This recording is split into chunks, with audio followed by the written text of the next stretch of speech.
Hello, welcome back to Spellbound. It's me, BEEJ, and this is my October TBR.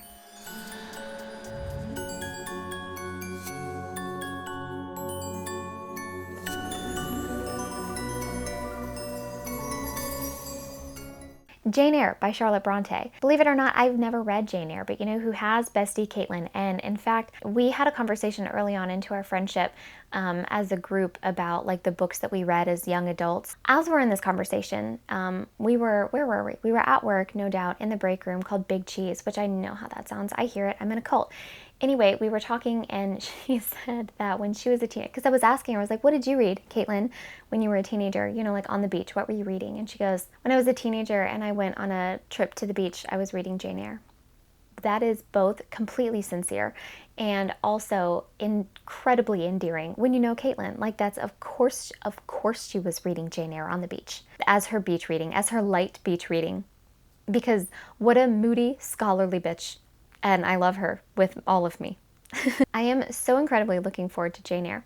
Now, the story behind why this is important to me is because I'm about to do a collab with a very new bookish kindred spirit named Sasha. Shout out Sasha. So I met Sasha on the Norway trip that we took with Gavin Reads It All and a bunch of other bookish friends and booktubers, etc. And my favorite part of that time in Norway was meeting Sasha and becoming kindred spirits.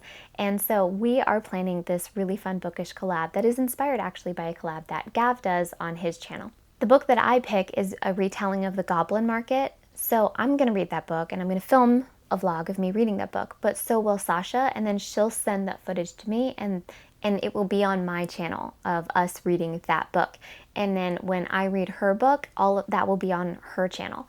So I'm really excited about that. I think that's a great idea. So she picked a Jane Eyre retelling and I was like, ooh, it's been a minute since I've read Jane Eyre. And then I picked it up and I'm like, I've never read this book. Actually, I don't know her.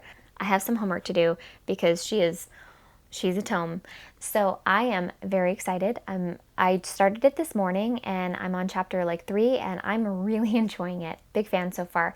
Very moody, great writing. So this is like goal number 1 for my October reading vlog, is to read this, and it satisfies the square on my Bookopoly board, which is literary. So it's killing my Bookopoly goal as well as my reading vlog goal and my collab video goal. So Jane Eyre it is as number 1 for October. My second goal for October is mostly because if I don't read this month, this October, I will lose respect in myself, because this has been on my TBR for the past several Octobers now, and there's really no excuse. You know, there's no reason why I haven't read this book yet, other than perhaps, like if I really had to analyze it, it's just because I hold this author to such a high degree and her retellings to an incredibly high degree that I'm terrified that it's not going to live up to my expectations. But I just have to do it. I have to get over it and I have to do it. And so that is why Horseman by Christina Henry is an absolute must-read this October.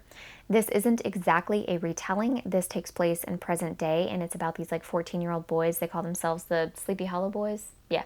And they like to reenact the events of the Sleepy Hollow story sometimes, which is all fun and games until one of their friends shows up missing his head. I love Christina Henry. Her books are quite violent, so that tracks, but also I find her books to be ruthless. I do get, every time that I talk about Christina Henry, I always get comments on my videos being like, her books are so slow. You're not wrong. They grip you though, by the throat sometimes, and they don't let you go. I find her books incredibly compelling, but you do have to have a vested interest in the beginning, which is why I think that she writes retellings well, because usually if you're reading retelling, you already like the source material and you're excited to see what she does with it. I do know though that she is polarizing as an author and not everyone loves her, but mostly because it's the pacing that they don't like. They find her books slow. I've never found her books slow, but I understand why other people do. I really do get it. I get it, I understand, but I'm a Christina Henry fan, and I'm ready. This is the year. A light novella. No, this looks terrifying. Like, see it? A mansion stands abandoned, its fountains resting on the bones of a bride, and its walls packed with the remains of the girls sacrificed to keep her company. I don't even want to read anything else. Honestly, I don't want to know anything else about this book. I know the cover, I know that it has hype, and I know that it's a novella. So if by the time I read those 3 books, if I'm not feeling it and I need to pivot, then I did get 3 other ones that are similar in tone, similar in vibe, that I'm excited to dive into, but I only wanted to read them together, even though they're 3 different books. And they are 3 different comic books, horror comic books specifically. And so these have been on my list for a while, maybe about a year or less than a year. But for my shelves, that's relatively new. These are still very new, new neighbors. But like I said, I only wanted to get to them when I could get to them together. And just recently at Halloween Horror Nights, I was having these really great conversations about books, specifically horror books and horror comic books. And I was like, okay, it's actually time, it might be time for these books. So we have Something is Killing the Children, Locke Key, which I learned is a show, immediately excited and intrigued to find out more about that, and Heretic, which looks awesome. The thing is, if you're here for me to tell you what these are about, if you're here for me to like endorse these things, especially in the month of October, that's going to be hard, and this video will be very disappointing for you because I like to know as little as possible going in. I'm here for the vibes because I've already read the synopsis and decided that I'm interested in it. I want to let myself forget before picking the book up because I don't want to have preconceived expectations when it comes to the plot. Because when it comes to thrillers and horrors, I read so many of these a year. I truly inhale these books. I've become quite good at anticipating plot twists and surprises. It's not like a flex. I work in narrative structure all day, so I can usually anticipate based on the writing where things are gonna go. So I don't want to even have that journey started for me just from reading the back of the book. I don't want to have any types of guesses or questions about the plot. I only want the vibes. So I don't want to disappoint you there, but I'm not going to be telling you about these books until I have read them. And then I will tell you all about the plot and all about the atmosphere and all about everything. For now, these are just black and scary and spooky sounding comic books, and that's enough for me, and maybe it's enough for you at this time. This book, Loot, by Jennifer Thorne, really gives those types of vibes of midsummer. It's on the idyllic island of Loot. Every 7th summer, 7 people die, no more, no less. So it feels very midsummer in that it is spooky, it's pagan feeling, it's ritualistic. That's all I need to know. It's pagan, ritualistic horror. Yes, much less creepy, much more on the nose, but you know what? My violent rage needs places to go. If you've been here for any length of time, you know that I love violent books and I love violence in my media that I consume, which is odd. It's not that I wouldn't consider myself a violent person, but I do need somewhere for that rage to sort of go when it can't be expressed how I would like for it to be. And so one of these places, idyllic choice. The Last Night to Kill the Nazis by David Agranoff. Now, typically I don't read men, but in cases such as these, let's make an exception, right? The Fuhrer is dead and the clock is ticking. So this book, it literally does take place in one night, the night that Hitler killed himself. And the next day, all of the rest of like the higher up officials of the SS, they're all going to be rounded up and arrested the next day, or they will be beginning their escape plans to, you know, Argentina or the American Secret Service, not Secret Service, the FBI and the CIA, to make good on their escape. So there is literally one night in which these people can go and get the job done and serve justice to these Nazis. Because, and I can't believe that in the year 2025, I have to say this out loud, Nazis are bad guys. Guys, not sometimes, not just then. Nazis now and then and in the future are always going to be the bad guys. That shouldn't require nuance. And this book doesn't seem like it has a lot of nuance, and that feels great. Now I would love to talk about the aesthetic of this book. Look at how 80s coded this book is. Look at how 80s horror this book is. Appropriate, but also maybe just because very recently I read Paperbacks from Hell by Grady Hendrix, whom I adore, and it was an absolute love letter to the bizarre horror movies that were coming, horror movies and horror books, like just horror content in general, in the genre in the 70s and 80s. And there's a lot of books and book covers, specifically like genre horror book covers, that are actually kind of like reviving this style, and I am here for it. I am loving it. In general, I'm just like here for cover redesigns. I haven't really loved cover design trends of the past 10 years in any direction. I I haven't enjoyed them for YA, for fantasy, for romance, but especially for fiction and literary fiction. The bizarre color blocking or color swatches or color splashes that just look like paint scribbles, I hate those. I think like Sally Rooney does a lot of those. I think they're bizarre. I'm so over fiction or chick lit that just has like the back of a woman's head, like a woman turning, you only see the back of her head and she's looking at the landscape or the horizon or a fire or something, or the title of a women's fiction book being the someone someone's daughter or the someone someone's wife. Anyway, that was a weird digression, but my point is, if this is a harbinger of what is to come in terms of horror covers, I'm here for it. Please sign me up, like and subscribe. Like, I want more of this, and I want more of this in general, of this type of book where it's really not trying, it doesn't need to say a whole lot. This doesn't need subtext because this is enough, because Nazis are always bad guys and I always want to read a violent book about killing Nazis. So this is an interesting little novella about a struggling family of like a little boy and his brother and his mom who've been struggling since their dad's death.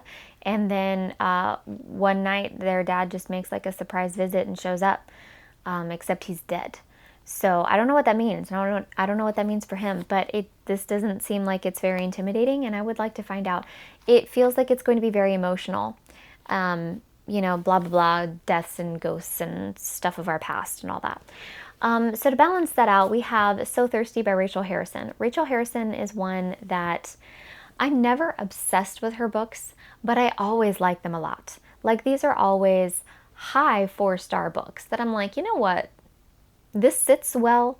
It ages well. You enjoy while you're reading it. You enjoy the aftertaste. You're like, okay, actually, this wasn't a forgettable book. You know, I'm still recalling the way I felt when I read it and the plot of Cackle by Rachel Harrison. And that was her debut. And I was like, you know what a weird little book that was that I'm somehow always talking about. And then I read The Return last month or 2 months ago, and I was like, wow, what a weird little book that was that I'm still talking about. So, you know what? Maybe I'm sleeping on Rachel Harrison and I just need to read more of her books. So this one is part of that, like, table of women's rights and women's wrongs, and I'm here for it. That's sometimes blending into surrealist, but mostly it's just about women either becoming vampires or werewolves or suddenly taking up space, and people get upset about that. And in this one, it is a little clear, like, these girly pops, one of their friends is, I think, a vampire, and let's see how that turns out. These are books written by women for women, and I really enjoy her books, and they, like I said, they sit really well. They aren't forgettable. You're like, what a weird little book this was that hasn't left my head since. And I like that, and I respect that. You know, it's the slow creep for me. They Never Learn by Lane Fargo. I hate this cover. I hate this cover for whatever this book is going to be. I feel like it doesn't match. If this book is violent, this is the wrong cover. If this book is literary, this is the wrong cover. If this book is horror, this is the wrong cover. I don't like this at all. Also, it's glossy. How dare you? Why aren't all books a matte finish? Why? It's 2025. No one likes these books. Additionally, I don't know exactly where this book is going to fall in terms of genre. I feel like it's a little bit of a thriller, a little bit of a mystery, a little bit of a horror, and a lot of literary social commentary. Mostly, though, plot-wise, it's about a woman serial killer who kills men who have wronged women. And I don't need to know anything else about that. I don't care about the details of that. I just enjoy a revenge plot. Specifically, I enjoy a women killing men plot. So let's have more of that. I'm on board. And I would love to see where this goes. She looks a little angry. It's hard to tell because there's so much hair and stupidness on this cover, but she looks pissed and I support her. This is one that I think I've talked about before in another video or in years past, and this is called Ghostwritten by Ronald Malfi. And this is a book of 4 different horror novellas in one. They all have different sounding stories that all have something very uniquely in common that I'm very on board with. And that is, they all have books at the center. So, and the first one is a cursed novel drives people to their deaths. A delivery job turns deadly. A child wields dangerous control over an unusual pop-up book. And the final is a choose-your-own-adventure game spirals into an uncanny reality. So all of them are about the deadliness of books in different ways, and I love that. This one might look like I'm just chasing the high of Hide by Kirsten White, which was my favorite book of last year, that I've mentioned probably in every video since, and that might be true. This looks like a horror theme park, and it looks like something scary happened there. A hurricane ravages the Florida coast and isolates the park, and the employees find it anything but fun. 5 weeks later, the authorities who rescue the survivors encounter a scene of horror. Presented as a fact-finding investigation and a series of first-person interviews, Fantasticland pieces together the grisly series of events. Oh, this is fun. This is fun. Okay, so this is a modern take on Lord of the Flies meets Battle Royale that probes the consequences of a social civilization built online. Okay, I'm ready for this, if skeptical, because I know that it's not going to be Hide by Kirsten White, because nothing ever will be. Second, it's written by a boy, so we'll see how that goes. But also, I'm interested. I'm interested, A, because I live in Florida, B, because I'm regularly plagued by hurricanes, C, because I do work for an entertainment company that also owns theme parks and entertainment, and D, because this is just a really fantastic place for a horror novel of any type, and I'm excited by that. So I'm looking forward to seeing where this goes. I don't know about like the mystery nature of it though, like the way that it's told and after the fact through like investigative journalism. I'm hopeful, if skeptical, but I don't like mysteries for reasons that I've said before. I usually like can see things coming ahead of time. So I hope that it's not set up that way. I hope it still like builds in suspense, but we'll see. And finally, Silver Nitrate by Silvia Moreno Garcia. So Silvia Moreno Garcia is an auto-buy author. She has never had a bad book that I've read anyway. She's fantastic and she absolutely knocks it out of the park. What I also like about Silvia Moreno Garcia is that you never know what she's going to do next. She's kind of like Quentin Tarantino in that like she must just own some dice that she rolls and then decides, you know what, I'm going to write a horror novel about the film industry set in the 90s. Or you know what, I'm going to write a horror YA romance novel that feels gothic at the same time, set in Mexico, and is about eugenics. She's gonna write whatever the hell she wants, and it's gonna be amazing because it's Silvia Moreno Garcia. So all I need to know is that it's about the occultism of film set in the 90s. Yes, so those are 15 books that I have on my October TBR. I am very well aware that this is one of the most futile exercises that I do every single month. I'm aware of it. You don't have to tell me. I know that I'm only going to read one, maybe two, out of all of these 15 books. I know that. But these are 15 books that now maybe you're interested in, and maybe if you read it and then you tell me, BEEJ, I just read this book, you've got to, then I will. And I'm excited for October. I'm excited for all of the October shenanigans that I'm going to get up into. And I hope that you are too. And so what are those? What are those for you? What are your October shenanigans? What do you do every single year? What are you doing this year that's different? What are you reading in October? What's on your October TBR? Do you read seasonally? Do you read like a mood reader? Do you build a TBR? I'm asking you a lot of questions. I'm giving you a lot of questions to choose from when you answer me below in the comments. So as always, take care, stay spooky, fight fascism, and happy reading.